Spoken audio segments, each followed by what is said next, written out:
Buenas tardes, gracias por venir.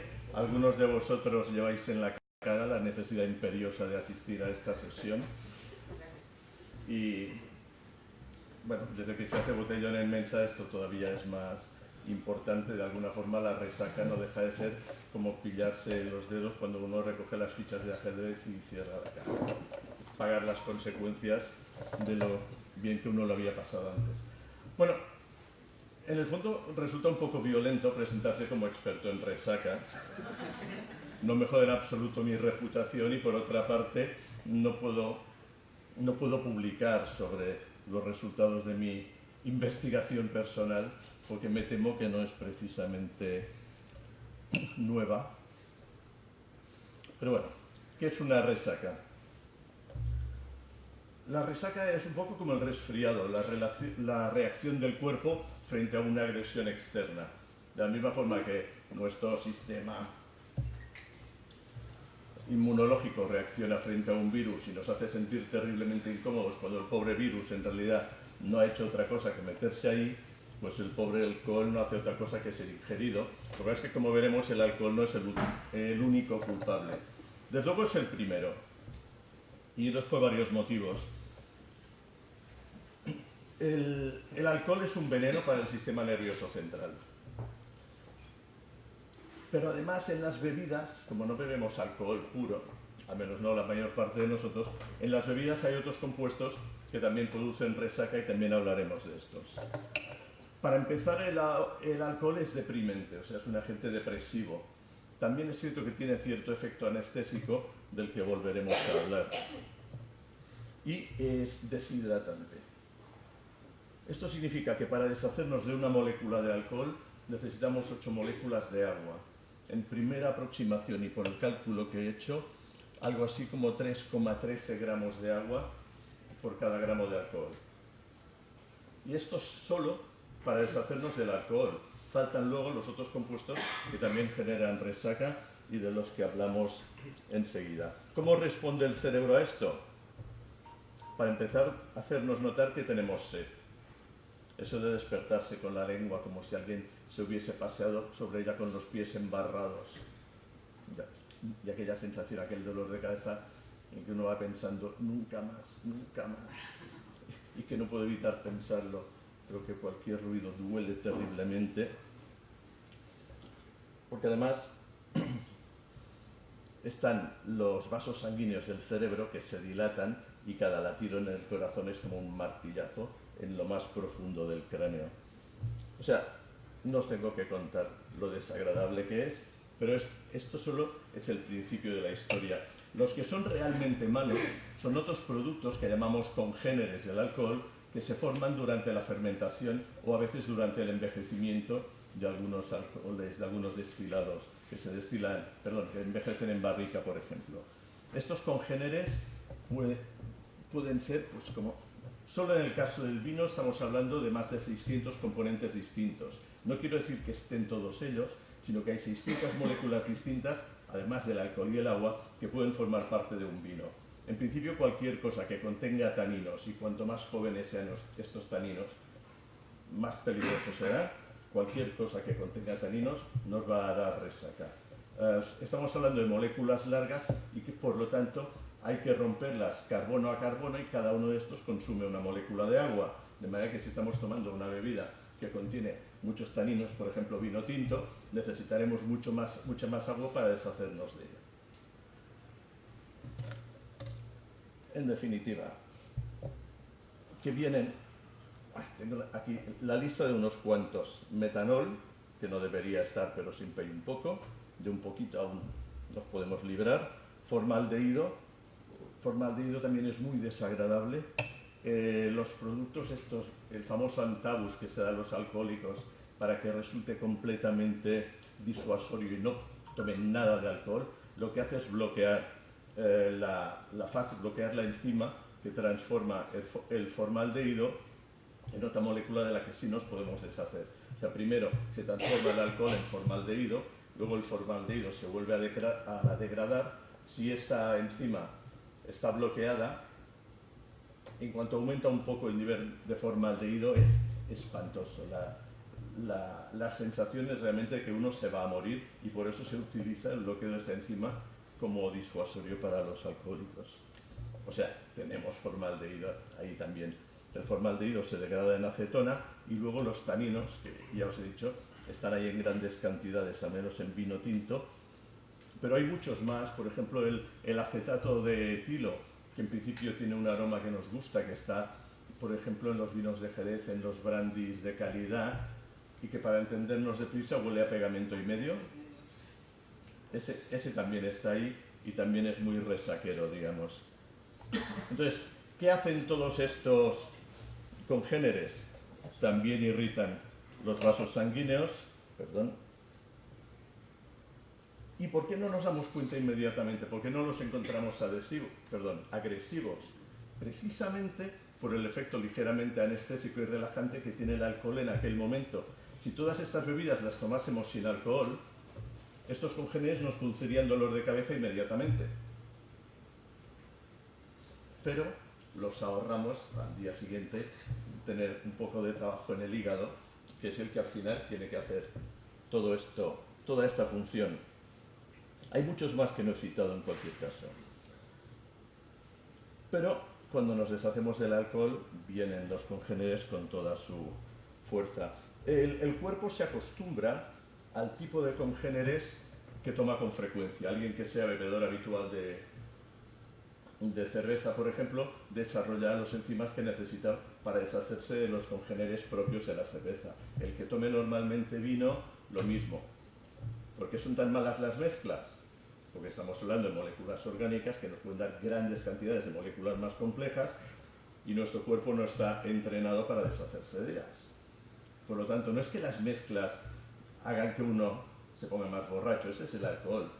Lo que hacen las mezclas son unas resacas monstruosas, a menos que realmente uno esté acostumbrado a mezclar de todo, siempre, y además entre en mensa, ¿no? Porque es donde tiene oportunidad de hacerlo.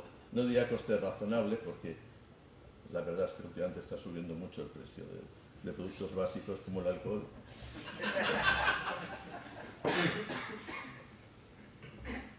Entonces, por eso precisamente los bebedores ocasionales sufren mucho más de resaca que los bebedores habituales. En cualquier caso, esto ya nos da una idea. Primera recomendación para prevenir resaca: no mezclar productos procedentes de uva con productos procedentes del grano. Beber cerveza y vino es mala idea. Por lo tanto, empezamos la comida con una cervecita para quitarnos la sed, luego pasamos al vino. Luego un poco de ron, también hablaremos del ron, y el cóctel, nunca mejor dicho, ya está servido. Y como todo esto pasa en el hígado, este es el que más sufre. Todo lo que estoy contando no procede de mi investigación personal, aunque lo diga. Ahora es el momento de citar al doctor Alan Marion Davis, que publicó sobre esto y que además utilizó lo que estoy utilizando yo, lo que él publicó en un capítulo sobre un libro que escribió precisamente para que un bebedor ocasional, un bebedor, digamos, aficionado, no se excediese y no llegase a sufrir los reales peligros del alcohol. Él se definía abiertamente como muy lejos de ser abstemio, pero el que quiera beber sabiendo lo que hace, pues le iría bien saber esto. Él hizo las investigaciones correspondientes y nos dio, no sé si empezar por aquí, bueno, sí, cómo evitar la resaca. Entonces, primero, controlar lo que uno bebe, no solo qué cantidad, sino qué tipo de cosas. Y uno que no tenga intención de correrse una juerga monstruosa, pues lo que puede decidir es elegir un solo tipo de bebida que no sea terriblemente resacosa. Luego vamos a hacer la escala de Richter de la resaca. Y con esto debería quedar relativamente indemne. La segunda cosa que se puede hacer, esto ya es más duro, tomarse 2 vasos de agua antes de acostarse. El agua es este líquido repelente donde se pudren los peces, donde fornican las ranas. Bueno, Y hay quien solo bebe, pues va muy bien tomarse un par de vasos. ¿Tomaríais paracetamol? Hombre, no tenemos hígado para ruidos. Aspirinas, ¿cómo tendremos el estómago? Ibuprofeno, ¿cómo tenemos el estómago además del riñón? O sea que tenemos todo el cuerpo de festival y con los medicamentos pues no parece que vayamos a mejorar gran cosa más allá del dolor de cabeza. Pero como tampoco estamos hablando de grandes excesos, una cosa segura, a menos que tengáis intención de vomitar todo lo que ya habéis procesado hace rato, no toméis leche para quitar la resaca, jamás. Hay una cosa que sí funciona, que es tomar un poco de alcohol, mejor diluido, porque una de las cosas que nos causan dolor de cabeza es el síndrome de abstinencia que padecen las neuronas. Entonces las neuronas reclaman más alcohol, se quejan, entonces beber algo ligerito, cantidades moderadas, hace que por un momento se recupere el nivel de alcohol en sangre, las neuronas lo agradecen y les da tiempo a irse calmando sin sufrir exageradamente. Si ya es tan tarde, que además tenemos demasiado sueño y no se nos ha ocurrido beber agua la noche anterior, la primera opción es tomarse un par de vasos de agua y volverse a la cama. El sueño también ayuda, al menos uno no se entera. También algún analgésico podría ser. Reemplazar los líquidos perdidos.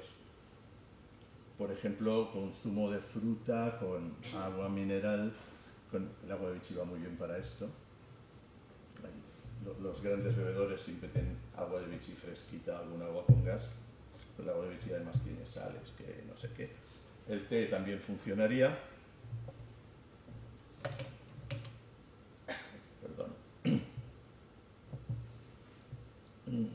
Eliminar el dolor con algún analgésico puede funcionar sin exagerar.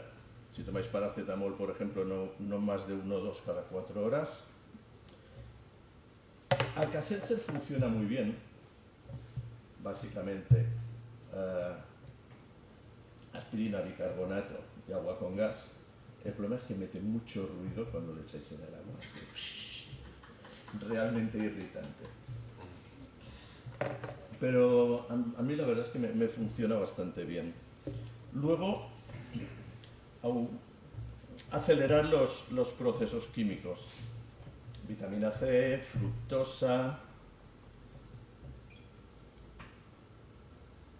Tomar algo dulce. Cuando yo tenía novia inmensa, solía hacer el chiste, no me refiero a ti, cariño, pero tomar algo dulce. Lo que requiere mucho valor, pero funciona muy bien, es salir a correr 10 o 15 minutos de carrera. Y dicen que se te pasa. Yo la verdad es que no lo he probado nunca. Como mucho me subo a la moto estática. No hay mucho más que hacer.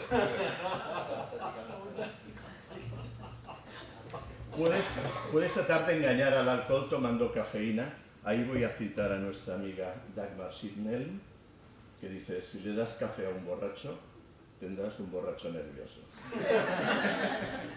Pero no más.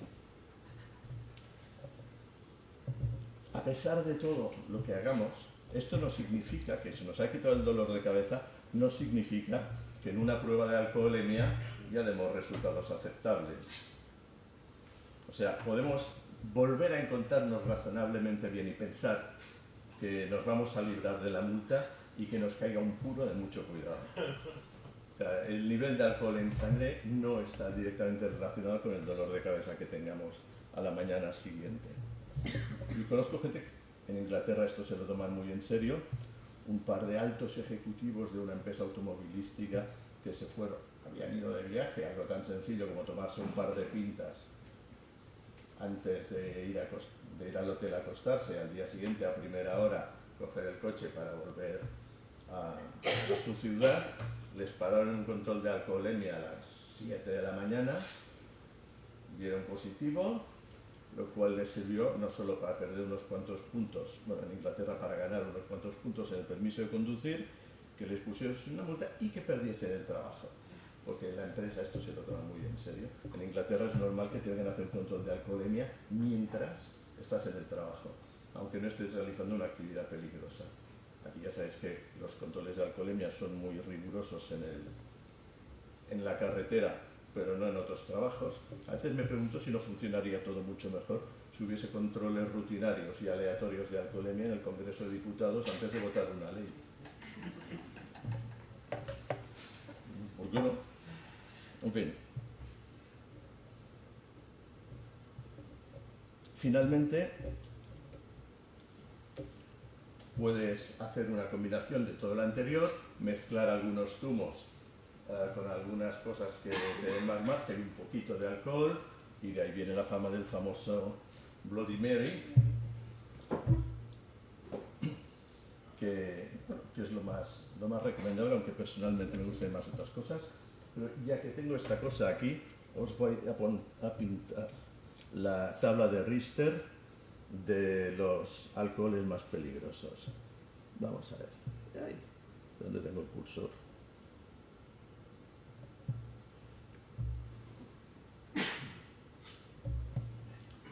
En nuestro número 1, lo más sencillo, perdón, lo menos resacoso que hay es el vodka. 60% agua destilada, 40% alcohol etílico. Puro, no tiene nada. Nada. El vodka no contiene ácidos, por lo tanto no forma ésteres, por lo tanto no forma moléculas que le den la menor gracia. El vodka está pensado muy estrictamente para agarrarla o eventualmente para combinar, para aumentar el nivel alcohólico de cualquier otra combinación que hayamos hecho. La posición número 2, que a mí me gusta darle más espacio,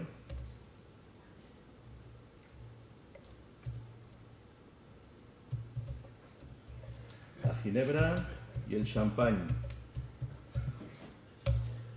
Dicho champán, no acaba el panadés. Cuidado, que no es lo mismo una Riabelet, un Veuve Clicquot, Ponsardin o una de estas cosas a las que les echan gas porque no saben qué hacer con los excedentes de vino blanco de segunda prensada. El tercero, perdón, que lo pongo en inglés. El vino blanco. El vino blanco no tiene taninos. De hecho, el rosado tiene muy pocos. Técnicamente, un vino rosado es un blanco. Pero no todos tienen la misma calidad. O sea, hay blancos que pueden producir mucha resaca por otro tipo de congéneres. Pero como no llevan taninos, ya son bastante más favorables en nuestra escala. Ahí ya tenemos la cerveza como número 4. Perdón. Es que ya he dicho que la resaca, por más que la combatas, no te baja el nivel de alcoholemia. En el quinto lugar tenemos el whisky escocés. No lo digo porque sí. Y ron blanco.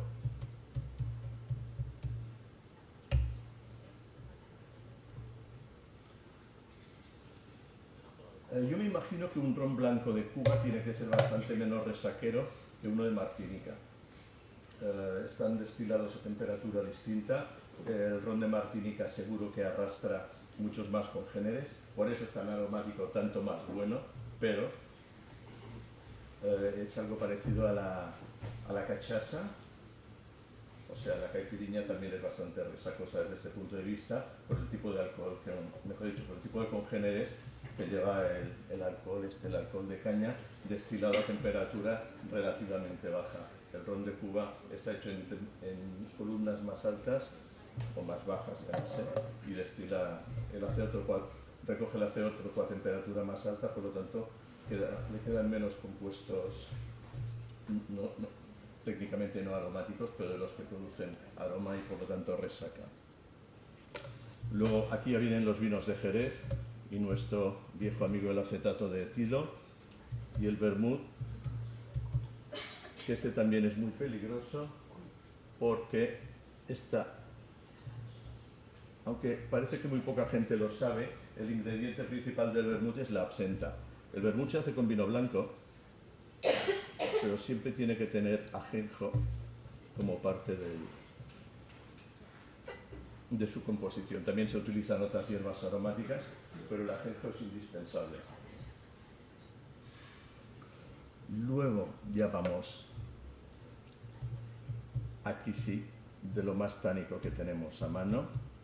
Los que hayáis venido al cocido de hoy habréis probado lo que es un vino con un tanino realmente abominable. Pero, bueno, a ver, ya que hablamos de vinos tintos, cuanto más viejo es el vino, más civilizado está el tanino, más se ha ido degradando. Por eso el vino es menos opaco, tiene un color menos violeta y va derivando hacia un color teja. Cuando ya tiene reflejos dorados, aquel tanino está en el punto óptimo. Una de las dificultades del enólogo es que cuando envasa un tinto para ser envejecido, este vino sabe a rayos y el enólogo tiene que saber a qué sabrá ese vino 10 años más tarde, es cuando está pensado para ser descorchado, que esté equilibrado en aquel momento, que se produzca el equilibrio óptimo, alcohol, acidez y tanino. Es dificilísimo, pero lo saben hacer. Entonces no se os ocurra nunca comprar un vino pensado para consumir joven y envejecerlo en casa, porque cuando lo abráis será vinagre, o por lo menos no sea un vino equilibrado, porque el tanino se nos habrá degradado demasiado. Y ya que hablamos de esto,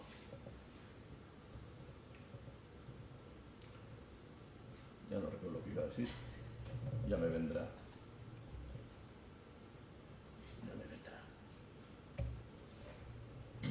Luego nos vienen brandies y licores. Fijaos, cuando tenemos cosas envejecidas en roble o con muchas cosas añadidas, los licores dulzones son devastadores. Pero una resaca de anís, quien haya experimentado una resaca de anís o de pacharán.